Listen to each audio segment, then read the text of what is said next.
Well, thank you very much. It's a very important day and an important announcement with great friends of mine. I think I can say this group is every one of them, I rate a 10. I can't always say that, even if they're Republicans, and these are Republicans, great Republicans. I want to thank you all for being here for this important announcement, 7 years in the making. As you know, this has been going on for a long period of time, and I am thrilled to report that the U.S. Space Command headquarters will move to the beautiful locale of a place called Huntsville, Alabama, forever to be known from this point forward as Rocket City. Okay, so Huntsville, Alabama, we love Alabama. I only won it by about 47 points. I don't think that influenced my decision, though, right? That didn't, right? But we had a lot of competition for this, and Alabama's getting it, Huntsville in particular. So congratulations, everybody. Katie, congratulations.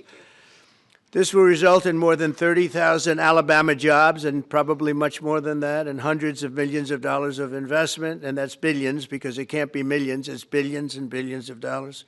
Most importantly, this decision will help America defend and dominate the high frontier, as they call it. I want to thank Secretary Pete Hegseth. He's doing a fantastic job. And Secretary of the Air Force, Troy Mink. Troy, thank you very much. Great job you're doing, Troy. This is such a big deal. This is one that everybody wanted to know. What are you doing? I also want to thank Senators Katie Britt, and I want to give my condolences. Your grandmother, her grandmother just passed away. She was 100, right? 100, and she loves you, Mr. President. Well, and she was very proud of you. Thank you very much. Very, very proud of you. So thank you, Katie. Wonderful woman. She must have been. To produce you indirectly, I can tell you she had to be. Tommy Tuberville, who's a great coach. And I won't say anything about what happened with Alabama football this weekend. Let's leave that out. But you're not used to that, right? You're not used to that. But Tommy, Auburn won, is right. They did. So you're happy. Tommy's been a great senator, as you know, and a fantastic guy all around. He was also a tremendous coach. House Armed Services Committee Chair Mike Rogers. Thank you, Mike. Where's Mike? Mike, thank you very much. Doing great, Mike. Representatives Barry Morall, great friends, Robert Adderholt, Gary Palmer, and Dale Strong. Thank you all very much, fellas. Appreciate it. In my first term, I created a thing called Space Force, so important. You know, we were losing the race in space very badly to China and to Russia, and now we're far and away #1 in space, and reestablished SpaceCom with a mission to protect American space assets and detect any threat to our homeland. We initially selected Huntsville for the SpaceCom headquarters, yet those plans were wrongfully obstructed by the Biden administration. And as you know, they moved them to a different locale. And today we're moving forward with what we want to do and the place that we want to have this. And this will be there for hopefully hundreds of years. That's where it's going to be. I will say I want to thank Colorado. The problem I have with Colorado, one of the big problems, they do mail-in voting. They went to all mail-in voting. So they have automatically crooked elections. And we can't have that. When a state is for mail-in voting, that means they want dishonest elections, because that's what that means. So that played a big factor also. In Huntsville, SpaceCom will play a key role in building the Golden Dome, as you know. That's going to be a big thing. Everybody wants to be a participant in it. Missile Defense Shield, we're going to be having a Golden Dome that the likes of which nobody's ever seen before, the finest, the best. And by the way, Canada called. They want to be a part of it, and that'll be great. But Canada wants very much to be included in that, and we're going to work something out with them, I hope. It will also ensure that our technological capabilities, of which we're way ahead of anybody else, there's nobody close, remain unmatched long into the future. So I'd like to ask Secretary Hegseth to say a few words. He was very much a part of it. And really, everybody behind me was. Every one of these people would call me and lobby me. I said, Katie, I don't want to talk to you anymore. I know what you want. She said, that's right, sir. That's what I want. And they got their way. So I just want to congratulate. These are really special people. They're politicians in many ways, but they're great patriots, I think even more so than politicians. So they fought very hard to get it, and it's an honor to give it to Huntsville. Pete, say a few words, please. Thank you, Mr. President. As usual, right place, right time, for the right reason. In your first administration, you established the Space Force at a time when we knew we had to be looking to that domain of space. You also reestablished SpaceCom to ensure that priority was put in place, and you, through the Air Force, independently identified that Huntsville, Alabama was the right place to put it. For other reasons, in the next administration, under Biden, they decided to move it somewhere else. Well, during that time, the DoD Inspector General, the Government Affairs Office, they did their own assessments, and where did they say SpaceCom should go? Huntsville, Alabama. So what you're doing today, Mr. President, is restoring it to precisely where it should be based on what the Space Force, the Air Force, your leadership believes will give us strategic advantage in the future. That is Huntsville, Alabama. We are way ahead in space, but this will ensure we stay leaps and bounds ahead because that's the most important domain. Whoever controls the skies will control the future of warfare. And Mr. President, today you're ensuring that happens. Thank you. Thank you very much. Katie, would you like to say something? Mr. President, we are grateful for your leadership on this and restoring Space Command to its rightful home in Huntsville, Alabama. This delegation has worked together, both chambers, both parties, to make sure that Huntsville was the place that Space Command called home. As was mentioned, obviously the Biden administration chose to make this political. What we want to do is put the safety and security of Americans first. We want to make sure that our war fighter is put first, and we want to make sure that America continues to lead. And today, Mr. President, you've allowed that to happen. Thank you. Thank you very much. Tommy, please. Yeah, thank you. Thank you, Mr. President. This is a great day for our country, not just for our state of Alabama. We need help in our military. We need to catch up. And as Secretary Hegseth said, we're not behind in space, but we know where we're at, and we need to expound on that. Now, this move will save the taxpayers $480 million. It's not going to cost more. It's going to cut $480 million. We have the plans intact. It'll be behind a secure wall in Huntsville, Alabama, at Redstone Arsenal. We have 40,000 people there. We have the FBI there. We have missile defense there. We have NASA, Blue Origin, and SpaceX. It is the perfect place for Space Command. I would tell you today, and I've spoke with the President for the last 3 or 4 years about this, if I thought it needed to go somewhere else because I understand the security of our country, I'd be for that. But the best place for Space Command is Huntsville, Alabama, because what we have and what it means to this country is going to be so important. So thank you, Mr. President, for this, and we look forward to building a huge Space Command and having the Donald J. Trump Space Command Center in Huntsville, Alabama. Here, here. Here, here. JD, would you like to say something? Sure. Well, Mr. President, thank you. I'll be very brief here. I lobbied the president hard to put it in Ohio, but he said these people behind us, these Alabamas, are just too powerful and too persuasive. And so it's in Alabama, but as Tommy said, this is exactly the right place for Space Force and Space Command. I think Americans ought to appreciate the fact that you can't win the battle of the future unless you control the skies. The cyber security, the communications, the entire infrastructure of the battle in the 21st century will be in space. So it was a visionary move in the first administration for the president to set up Space Force, and I think an equally visionary move to make sure that Space Force is right where it should be in Huntsville, Alabama. Thank you, sir. Thank you very much. Gentlemen, anybody want to say anything? Would you like to say? Mr. President, another promise made, another promise kept. You think about it, Redstone Arsenal is critical to national security. The president said when you were the 45th president, let's do what's right for national security. And today, that's exactly what we're doing. It's not because of this or that. It's because it's right for national security. You think of the 21 categories that were evaluated to determine what was best for national security. All indicators pointed back to Huntsville, Alabama, and Redstone Arsenal. We have the right people at the right place at the right time. Mr. President, on behalf of the people of the 5th Congressional District and all of Alabama, thank you for keeping your word. Absolutely. Thank you very much. Anybody? Let me just say, Mr. President, I want to say thank you and thank you for doing this because it was the right thing to do. When they looked at all the numbers, Huntsville was the place to go, and like you say, it was unfortunately pulled out, but you made it right. So I want to just say thank you again for a grateful nation, and to the state of Alabama, we're very grateful. Thank you, and God bless. Thank you. Thank you, Mr. President. Throughout history, militaries has always understood that whoever could hold the high ground held the advantage. Space is the ultimate high ground.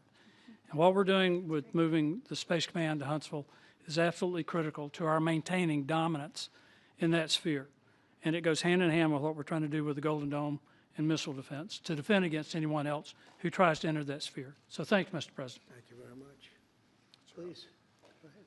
Thank you, Mr. President. And obviously, national defense is a huge issue. And when you look at the scores, Alabama was #1. And for political reasons, it was moved out of our state. But, Mr. President, thank you for making priorities the defense and the warfighter and the safety of this nation. And in the big, beautiful bill, that Golden Dome will be built in Huntsville, Alabama, and we're grateful for that. Thank you. Listen, as chairman of the Armed Services Committee, I care very much about what's most important for our national security. And the President held a nationwide competition to determine where we should have this command. If y'all remember, at the end of that competition, where Alabama came in first, there was a lot of complaints from the other states who did not place well. He said, we'll do it over with new criteria to accommodate your concerns. Alabama came in first in that second competition. His Secretary of the Air Force reviewed the results, said it was fair, and the President named Huntsville. It was the Biden administration that decided to make it political, even though his own Secretary of the Air Force said it was a fair competition and it should be in Huntsville. So I want you to know I appreciate this President standing up and being strong and saying he's going to make this right and put it where it rightfully belongs, and that's Huntsville, Alabama. Thank you very much. Good job. Appreciate it. So thank you all very much. You are going to leave me alone now? You're not going to call me anymore and talk about this subject, right? You promise? They'll start something else. But I just want to congratulate you. It's a very big deal. When you come out and when you leave the room, you'll see that we just, over the last few minutes, literally shot out a boat, a drug-carrying boat, a lot of drugs in that boat. And you'll be seeing that, and you'll be reading about that. It just happened moments ago, and our great general, head of the Joint Chiefs of Staff, who's been so incredible, including what took place in Iran, knocking out potential nuclear power for a long time to come. I think within a month they would have had it if we didn't do what we did. But he gave us a little bit of a briefing, and you'll see. And there's more where that came from. We have a lot of drugs pouring into our country, coming in for a long time. And we just, these came out of Venezuela and coming out very heavily from Venezuela. A lot of things are coming out of Venezuela. So we took it out, and you'll get to see that after this meeting is over. Do you have any questions, please? Yeah, please. Thank you, Mr. President. Senator Tuberville talked about the cost savings associated with this announcement. Can you talk about the strategic benefits by having Space Force Command headquartered in Huntsville? Well, it just works because we have so much else there. And having a central, you could call it a central command, but it really is a command station. Also, even locationally, where it is, and when you think about flying distances, if you can save a half an hour as fast as some of these planes go and things go, and even the rockets go, if you can save by having the best location. So we went out, as you know, to experts, and we had 4 different groups of experts. They all said this was the best location. I also loved it from the standpoint, I know the people of Alabama, they are great people, work hard, and there's no games, and they're very proud of it. And I would say they fought harder for it than anybody else also. A lot of states, 5 states really wanted it, but they wanted it more. And I kid you not when I say that these people, they spoke to me a lot. That's all they wanted to talk about. They didn't want to talk about the weather. They only wanted to talk about moving to this location, moving to Alabama, Huntsville in particular. So we're honored to do it. They really wanted it badly, and they got it. Peter? President Trump, something completely different, but about a big viral social media trend over the weekend. How did you find out over the weekend that you were dead? You see that? No. People didn't see you for a couple days. 1.3 million user engagements as of Saturday morning about your demise. Really? I didn't see that? You know, I have heard, it's sort of crazy, but last week I did numerous news conferences, all successful. They went very well, like this is going very well. And then I didn't do any for 2 days, and they said, there must be something wrong with him. Biden wouldn't do them for months. You wouldn't see him. And nobody ever said there was ever anything wrong with him, and we know he wasn't in the greatest of shape. No, I heard that. I get reports. Now, you knew I did an interview that lasted for about an hour and a half with somebody, and everybody saw that was on one of your competitors. I did numerous shows and also did a number of truths, long truths, and I think pretty poignant truths. No, I was very active over the weekend. They also knew I went out to visit some people at the club that I own, pretty nearby on the Potomac River. And no, I've been very active actually over the weekend. I didn't hear that one. That's pretty serious stuff. Well, it's fake news. You know, it's just it's so fake. That's why the media has so little credibility. I knew they were saying, like, is he okay? How's he feeling? What's wrong? I said, I just left. And it's also sort of a longer weekend, you know, it's Labor Day weekend. So I would say a lot of people, no, I was very active this Labor Day. I had heard that, but I didn't hear it to that extent. Go ahead, Peter. We know that this country has a huge problem with school shootings. You've said that you're open to sending the National Guard pretty much anywhere. Would you ever consider sending an armed National Guardsman to every school? Well, we have a big problem with school shooting, but we also have thousands and thousands of schools that run perfectly. You know, they talk about you can do things construction-wise, and that's really, I think nobody knows more about construction than me. You can build the construction doors. You can build what they call safety doors, where they lock on the outside, the inside, and every place else. Well, but if one of these lunatics happens to get through, then the police can't get in. Then they're looking for keys all over the place, and it takes a lot of disadvantages to doing, you know, spending billions and billions of dollars and actually making it safer in some way for some of these lunatics that we're dealing with. But I don't think so. I've thrown out the concept. We have great teachers that love our children. The parents love the children. Teachers love the children too. And if you took a small percentage of those teachers that were in the military, that were distinguished in the military, that were in the National Guard, et cetera, and you let them carry, that's something that a lot of people like. I sort of liked it. I'd have to be studied, but they're trained. They know about weapons. You can't do it with every teacher because most teachers don't know, and you know. But I always thought that would be an alternative. But it just we've had a lot of instances. Other countries have also. They have different kinds of problems than we have, but we do have. There's something going on. And it's a bad thing. Yes, please. Have you spoken with President Putin in the past week? Have you spoken with President Putin in the past week? Yeah, I don't want to. I have learned things that will be very interesting. I think in the next few days you'll find out. Consequences if there isn't some type of announcement of a meeting with President Putin and President Zelensky? Yeah, and what could those consequences be? We're going to see what happens. We're going to see what they do and what happens. I'm watching it very closely. Last week, they lost 7,000, between the two countries, 7,313 soldiers, to be somewhat exact, for no reason whatsoever. And they're Russian and they're Ukrainian, but, you know, they're soldiers. I want to see it end. Yeah. Mr. President, have you decided you're definitely going to send National Guard troops to Chicago?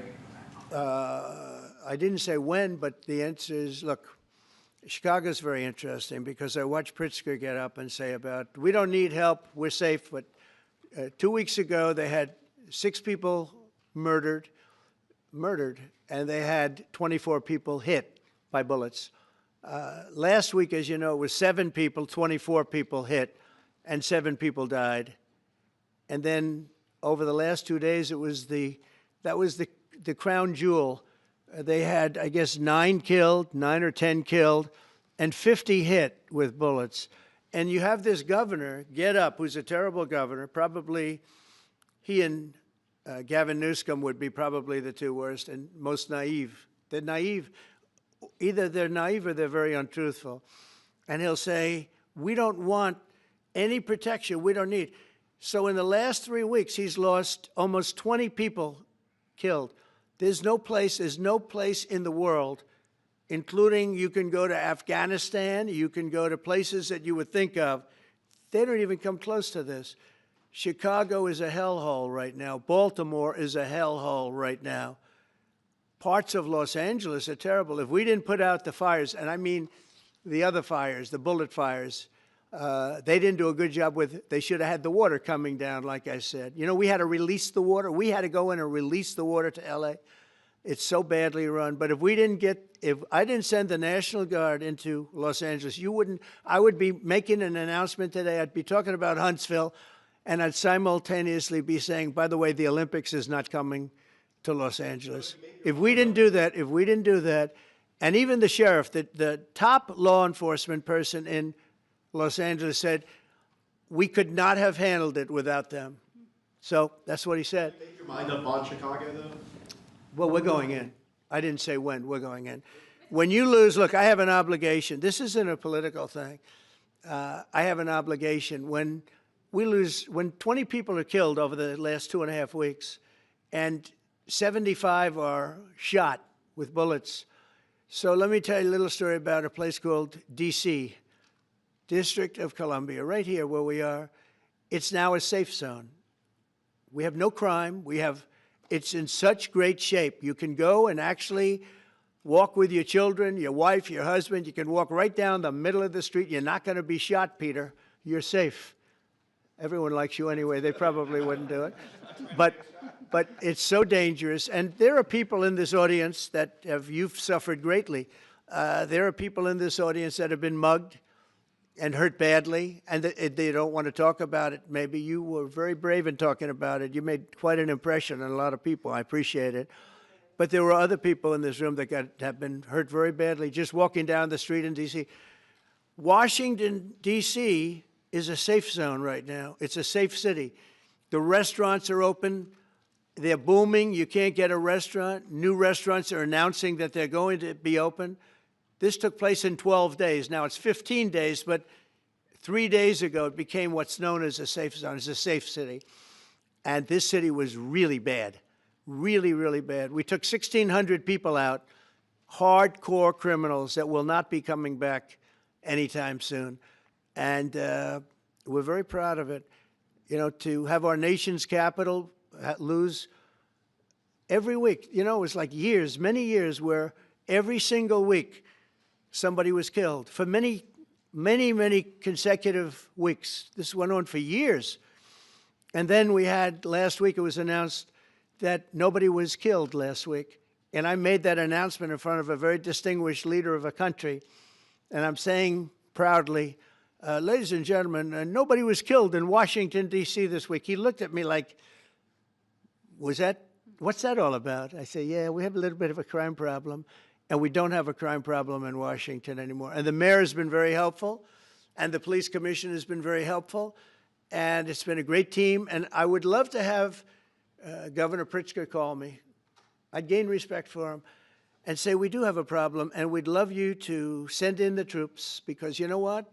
The people, they have to be protected. I saw today on one of your networks, not a friendly network, except really the opposite, I would say, very unfriendly network. And they interviewed about 12 people on this morning. Most of them were African American, they were black. And they were saying, please, please, please let the president send in. These were people from Chicago. Please, we need help. We need help. We can't walk outside. We're petrified. If the governor of Illinois would call me up, I would love to do it. Now, we're going to do it anyway. We have the right to do it because I have an obligation to protect this country. And that includes Baltimore. I saw where Governor Moore was asking me to take a walk down the street of Baltimore. Well, Baltimore is a very unsafe place. It's rated number 4 in the city, one of the most unsafe places anywhere in the world. But, you know, we took care. This was a beautiful thing that happened in Washington because we showed that it could be done. And this wasn't just sending big, strong guys, and they are big and they are strong, You know, we had a great decision from the Supreme Court that had to do with sort of talent. It had to do with you are put down based on merit. You can hire based on merit. So merit for a soldier or for a policeman is strong, physically fit, something, you know, having a certain ability, not a person that is woke and got the job through woke, but wasn't strong enough to lift a gun out of the holster, et cetera, et cetera. No, I looked at the police. As you know, last week I went over, we had a meeting with, there had to be 300 people, and they were all very impressive looking. And when the bad guys see them, they're not going to do a thing. And so I'm very proud of Washington. It serves as a template, and we're going to do it elsewhere. But Chicago is certainly going to be high. I would love to have him call. I would love the governor of Illinois. I'd be honored to take his call. All he has to do is say, sir, we need help. It's out of control. And everyone knows it is. He's not kidding anyone. I would love to have, I would say, Governor Moore call, because I watched him over the weekend trying to explain that Baltimore, what they need is housing. No, they don't need housing. They need to get rid of the criminals. These are hardcore criminals. You know, we took many people off the streets of Washington, D.C. They're hardcore. They're not going to be good. In 10 years, in 20 years, in 2 years, they're going to be criminals. They were born to be criminals, frankly. They were born to be criminals, and they're tough and mean, and they'll cut your throat, and they won't even think about it the next day. They won't even remember that they did it. And we're not going to have those people. Washington, D.C. is now a safe zone. It's a safe place. And you can walk, Katie, you can walk right down the street with, by the way, one of the biggest human beings I've ever seen, which is her husband. He was a football player for like 11 years in the NFL. He's a big person. But big doesn't mean anything when they have guns and when they have knives and everything else that they have, right? But you can walk right down the street, even by yourself, and you're totally safe. Washington, D.C. is a great thing. Yes, ma'am, please. Mr. President, as you're calling on Democratic leaders across the country to work with you on crime, do you see your efforts here in D.C., including, for example, working with Mayor Bowser here as a model for bringing more bipartisanship in matters not only with crime, but also issues that matter to everyday American people's lives? So Mayor Bowser's been great. She could have taken the thing, oh, well, and then after I clean it up, they'll take credit for it. You know what they do is they take credit. Like, we cleaned up Los Angeles. We did a great job there. And it was overwhelming what was going on. And again, the police chief made a statement that we could not have done, there's no way they could handle it. You saw what was happening out there. It was going to be a disaster. We stopped it cold. If we didn't do that, would have been a very sad day. And, you know, remember, we have the Olympics, we have the World Cup, we have all these things coming, and we have 250, all of these things coming. But I watched Newsom get up and say he's doing a great, he's not, we're the ones that did it, and that's okay, whatever it takes, but the main thing is but he got up and said, we did it. Well, he didn't want us there, and he's going to need us again because it's starting to form again. I see it. It's starting to form again. You know, we have to maintain. It's like maintenance on an airplane. You can buy it, but you have to maintain it. And if you don't maintain it, a good plane becomes very unsafe very quickly. So it's an honor to do it. A lot of presidents wouldn't do what I'm doing. I don't need this heat. But when I watched television last night and I'm watching the news and I see that 9 people were killed in Chicago and 54 were badly wounded with bullets, I say, that's not this country. We have to do something. And I do say this, I say this very much. I'm not speaking to anybody but them right now. I would love to receive calls from governors and mayors saying they need help. We'll help them. We have a lot of people. We have a great force. We have a great military force. You know, Pete will tell you that when I was running for office, and this was a big headline, I think, you know, probably got me a couple of votes, but you couldn't sign people in the military. Nobody wanted to join the military, the Army, Air Force, the Navy, Marines, Space Force, Coast Guard. We never forget Coast Guard because they've done such a great job. Never. But nobody wanted to join any of them. We were way below what we wanted. Every single one. The closest was the Marines, whatever that is. You'll explain that to me. But the closest was the Marines. But every service was way down, way down. And then I got elected, and our country is the hottest country anywhere in the world right now. Everybody's talking about the USA. They're talking about the job that we're doing. Everybody. We have the best economy. We have a very, very important decision being made by the Supreme Court because our country is the richest, the strongest, the most powerful. But if for some reason some liberal court, I'm talking about the court that just ruled, where even an Obama judge voted in favor of us, which I gave him a compliment yesterday, as you know. I said that took great courage. But it's a liberal court, and it's going up to the Supreme Court, who I think have been incredible people. I think they've made very wise decisions. But the tariff question, because without the tariffs, this country is in serious, serious trouble. We've taken in almost $17 trillion of investment is coming in. Most of it is coming because of tariffs. And if for some reason somebody wanted to be politically correct, I actually think it's unpolitically correct. I think politically correct is to approve it because there's nothing so popular as what's happened to our country. Our country is doing so well. But we had a liberal court gave us a very shocking ruling, and that ruling is basically saying that the trillions of dollars that are pouring into our country, putting us in a position like no country is anywhere in the world, that they'd like to see us that taken away. By the way, a lot of the people behind that lawsuit, that particular, are from foreign countries. I might add. There's a video that is circulating online now of the White House where a window is open to the residents upstairs and somebody is throwing a big bag out the window. Have you seen this? No, that's probably AI generated. So, Actually, you can't open the windows. You know why? They're all heavily armored and bulletproof. So that's a fake video? Well, it's got to be because I know every window up there. The last place I'd be doing it is that because there's cameras all over the place, right, including yours.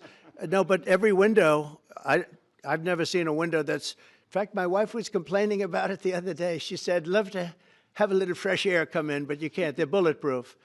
And number one, they're sealed, and number two, each window weighs about 600 pounds. You have to be pretty strong to open them up. No, that has to be, where was the window? Let me see.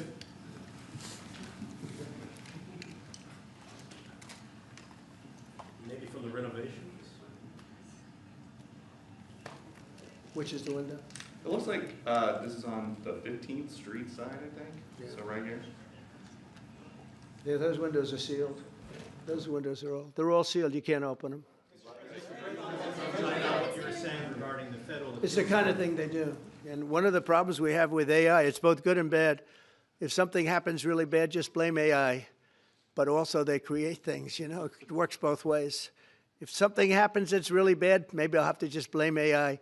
But there's truth to it because I see so many phony things. I saw something as I was growing up from the time I was a baby till now. I said, who did that? It was AI generated. So it's a little bit scary, to be honest with you. But those windows are all very heavily sealed.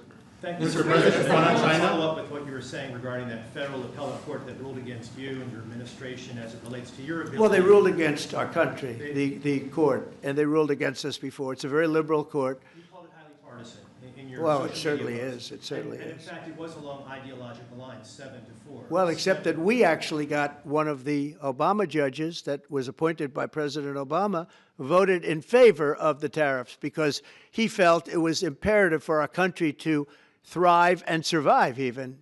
And I gave him credit. I said, you know what? That took a lot of courage for him to do it because you don't see that often. So my question is, I suspect you're going to appeal that all the way to the Supreme Court. Well, we already have, yeah. In fact, we're doing something else. We're going to be going to the Supreme Court, we think, tomorrow because we need an early decision. I mean, look, the financial fabric of our country, we're a rich, incredible country right now. And we're able to, you know, other countries use tariffs on us for years, and we never did. I did a lot during my first term, but then we had COVID, and we had to focus on other things. You couldn't be tariffing Italy, Spain, France, as they were dying by the thousands and millions. But we did with China, and China paid us billions and billions of dollars. And I started the process, but then I had to end it a little bit because of COVID. We focused on that. But no, it's a very important decision, and frankly, if they make the wrong decision, it would be a devastation for our country. We've taken in trillions of dollars. And by the way, all these countries signed agreements, as an example. They're all happy, everybody's happy. But some whack job put in a lawsuit. It went before a very liberal court, and the liberal court ruled, it was 11, they ruled 7-4, with one of the most liberal of them all voting in our favor because they're patriots. I think I give tremendous credit to that judge. And now it's going to the Supreme Court. Now we're going to be asking for early admittance. We're going tomorrow, and we're going to ask for an expedited ruling because, you know, when you look at the stock market's down today, the stock market's down because of that. Because the stock market needs the tariffs. They want the tariffs. If you look at AI, all of those, you know, all of that money that's going to be invested, trillions and trillions of dollars, the biggest thing, bigger than the internet, I suspect. It's the internet plus 3 or 4 other things combined. We are leading very substantially with AI.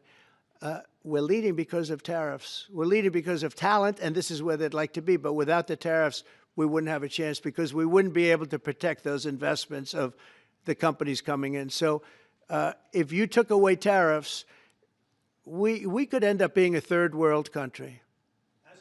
That's how big the ruling. So we're asking for an expedited ruling. As a backstop to that, President, you have a Republican-controlled Congress. You control the House. You control the Senate. Yeah, but we don't have 60 votes. We don't have 60 votes. I'd love to do that. Oh, if we had 60 senators, if we got the 60 votes, we would get them. But we need 60 votes, and we need, you know, a certain number in the House. I think we'd get, I don't know, we have about 5 of them here. Would everybody agree with me on tariffs? Without tariffs, we're a different country. We have taken in so much money. And here's the thing. We signed a deal with Japan. They're paying us hundreds of billions of dollars. We signed a deal with South Korea. We signed a deal with the European Union. We signed a deal with Europe. And those countries are paying us $950 billion. And they're happy about it. They're okay. As one of them said, it's amazing that we got away with it so long. One of my friends, a leader of one of the countries, and they're fine with it. They all signed. If that ruling ever went against us, I guess we'd have to give back hundreds of billions. We would have to give trillions and trillions of dollars back to countries that have been ripping us off for the last 35 years. And I can't imagine it happening. On a legal basis, they have no legal basis whatsoever. But on a common sense basis, it would destroy America. Okay. You talked about controlling the sky. On Sunday, the satellite signal of Ursula von der Leyen's plane was alleged. With Ursula? Well, she had an interesting event. She's a tremendous woman. And so what are you asking me about her? NATO is concerned about it, about this. Sure, NATO is concerned about it. Well, nobody knows where it came from, but they did take away her ability to use a phone. You know? Sometimes that's a good thing.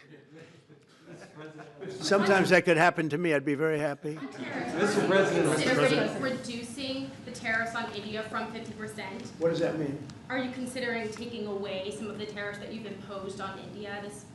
No, we get along with India very well. But India has, you have to understand, for many years it was a one-sided relationship. Only now since I came along, and because of the power that we have with tariffs, India was charging us tremendous tariffs, about the highest in the world. They were about the highest in the world, #1. And we, therefore, weren't doing much business with India, but they were doing business with us because we weren't charging them. Foolishly, we weren't charging them. So they would send in massive, you know, everything they made, they'd send it in, pour it into our country. Therefore, it wouldn't be made here, you know, which is a negative. But we would not send in anything because they were charging us 100% tariffs. And, you know, I'll give you an example, Harley-Davidson. Harley-Davidson couldn't sell into India. There was a 200% tariff on a motorcycle. So what happens? Harley-Davidson went to India and built a motorcycle plant. And now they don't have to pay tariffs. Same thing as us. So what we're doing is literally thousands of companies are coming into the U.S., car companies, AI, but, you know, more traditionally, car companies. We have so many car company factories under construction or being designed right now. And they're coming from China, they're coming from Mexico, I must tell you, and they're coming from Canada, a lot of them coming from Canada. But they're coming into our country because they want to build here. And they want to build here for two reasons. Number one, they'd like to be here. And number two, the tariffs are protecting them. And number three, they want to avoid paying tariffs. When they build their cars here, they don't have any tariffs to pay. You know, when you build here, you don't have any tariffs. Mr. President, Go ahead, in please. light of the Minnesota shooting last week, the Department of Homeland Security is now awarding more than $100 million to hundreds of faith organizations across the country to help them ramp up security. What's your vision for further protecting religious liberty across the country amid incidents of threats and So violence? religious liberty is so important, and we're talking about every religion now, and we're doing things on that nobody else has ever done, and we're going to be having a big announcement in about 2 weeks on that question. Yeah, please. On Space Command, sir, are you concerned that people may not be willing to relocate from Colorado to Alabama? No, I'm not worried. We'll get somebody else. I mean, the problem with Colorado is they have a very corrupt voting system. Look, I have so many friends in Colorado. Anytime you have mail-in voting, you have corrupt elections. Very simple. It's very simple. Even Jimmy Carter said it with his commission. They set up a commission with him and Scoop Jackson and some people, highly regarded people. And they said the finding was, if you have mail-in voting, you will have corrupt elections. Well, your radical left governor decided that he was going to have all mail-in voting in Colorado. Once you have all mail-in voting, and for whatever reason, the Democrats cheat. And they cheat like, you know, they're not stupid. That's the only thing. They're no good on policy. They're no good on management. They're no good at government. But they're great at cheating. And they stick together, too. I give them credit for sticking together. Please. Obviously, this is a big win for national security, moving this to Alabama. We've all can agree with that. Big. Is there any idea of the economic impact this has on the state and on that local area? Katie, do you want to answer that? Look, I mean, go ahead. Please go. This is going to be tremendous. I mean, the state of Alabama, what we've seen through this process is the worst of Washington. We've seen politics get in the way of what is best for the warfighter, what's best for national security. And the state of Alabama is about to show the country the best among us. So we know the economic impact is going to be tremendous. There at Redstone Arsenal, we're proud to house everything from the FBI to headquarters there for material command to a number of things. We obviously have NASA with Marshall Space Flight Center, and so this naturally fits within. When you look at the decision matrix that they placed in front of us, that's why we ranked so high, is because we have the resources necessary and the ability to build out quickly to meet the needs in front of us. As far as economic impact, it would be tremendous. Does anybody have an exact number? 1,600 jobs. With 3,000 spinoff. Look at this. This is teamwork right here. So we are really proud, and the people of Alabama are ready to get to work. And I've got a housing question, if you could, just for a second, Mr. Yeah, President. please. Owning a home and going about the American dream seems like it's out of touch for a lot of Americans. Just recently, you pushed out a statement about addressing an emergency housing situation. That's right. We're thinking about doing that. Yeah, can you just... Well, we need a little help from the Fed. We have a man named Jerome Too Late Powell. You probably heard of him. He's too late. He's way too late. And the economy is so strong that it's pushing through that. Normally, it would have been much tougher, but we're doing so well that we're pushing through it. But it makes it very hard for people to get mortgages because too late is too late. Very simple. He's too late. And probably political, whatever. He wasn't too late before the election. Before the election, he was cutting rates, right? Because he was hoping that, I guess, Biden would get in or that Kamala would. He was a big Biden guy. Explain that one. And then he was a Kamala person. But he was hoping, I guess, she'd win, I guess. I don't know. It didn't work out too well. But, yeah, we need a very serious cut. You know, I think that if you look back many decades ago, the United States was always the lowest, even if they were doing badly. The United States was, because without the United States, everything in the world would die. It's true. It's so powerful. It's so big. And I made it really big in the first 4 years. Then it started to degenerate with what this Biden administration did. But we built it up to a level that I never thought we could be at this quickly. We're the hottest, we're the best financially. The money coming in is so big because of tariffs and other things, but because of tariffs. Tariff gets us even those other things. Plus, it gets us great negotiators. I settled 7 wars, and numerous of those wars were because of trade. And numerous of the trade deals that I made were because of tariffs. It gives you a great negotiating ability. If that ability were taken away from us by a liberal court acting on essentially foreign nations, asking to get help from the United States government, when they've been doing this to us for 40 years, that's why we have $38 trillion in debt. We won't have it for long if they let us if they allow us to do what everybody knows we should be able to do. Yeah, please. Mr. President, another Biden-era action that you're now reversing is that you signed a deal last week to make federal buildings adopt and embrace classical architecture styles again. Can you talk to us about why you do that, and also what's your vision? Well, we want to see beautiful buildings. Now, you know, it's in the eye of the beholder. I've seen architectural reviews over the years. I'm an expert at it. I've gotten a lot of great reviews. But I've seen buildings that I didn't think were very good get great reviews, and I've seen great buildings get bad reviews. So, but it's just a standard. We want to have a good standard. We're building something here, you know, for 150 years they wanted a ballroom at the White House. We're doing something at the highest level, using great architects and all. And, you know, it's very exciting. But we have a lot of interesting things happening architecturally in D.C. And D.C. is like a different place. And, you know, even the contractor said, sir, we walked down today, we feel like much safer. It's like a different place. Washington, D.C. is great. Now, we're going to also beautify it. We're going to put a topping on the roads. We're not going to rip them apart and take 4 years to build a road that was exactly the same by the time you build it.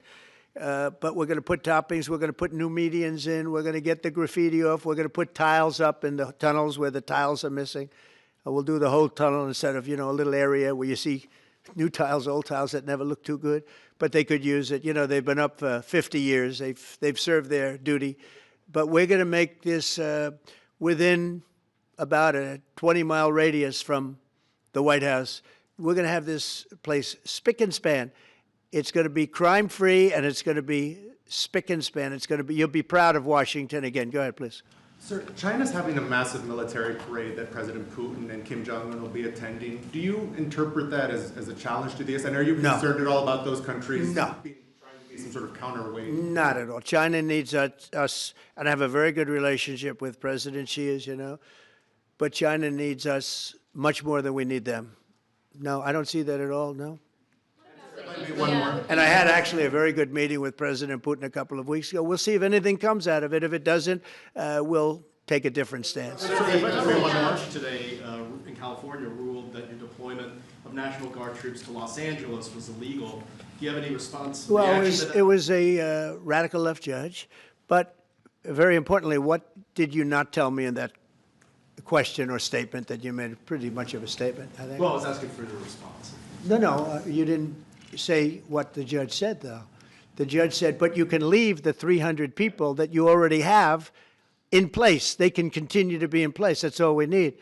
But why didn't you put that as part of your statement? Because the same judge ruled exactly as you said, except the judge said that you could leave the 300 people that you already have in place. They can stay, they can remain, they can do what they have to do. Thank you very much, everybody. We appreciate it. Thank you. Thank you. Thank you very much.